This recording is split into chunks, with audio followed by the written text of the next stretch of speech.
This is Alan Pratt with Hawkeye Consulting Advisors, and we're here to talk to you about mutual trust and respect.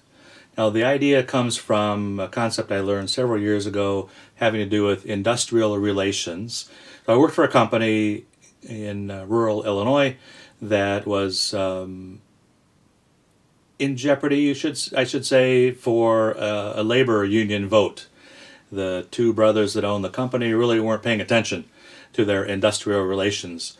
So luckily for them, they understood about a concept in terms of mutual trust and respect having to do with 95-5.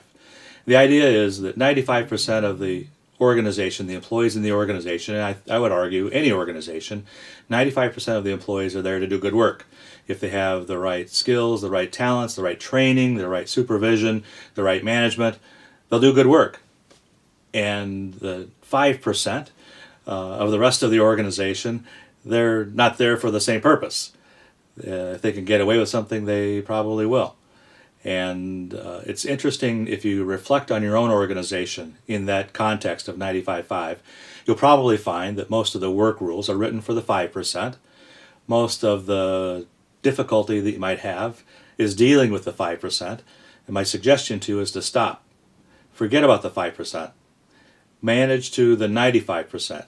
Write your work rules, your employee handbook to the 95% and reach consensus around what's best for the 95%. So what will happen is the 5% usually they present themselves, usually in terms of attendance. They don't show up for work.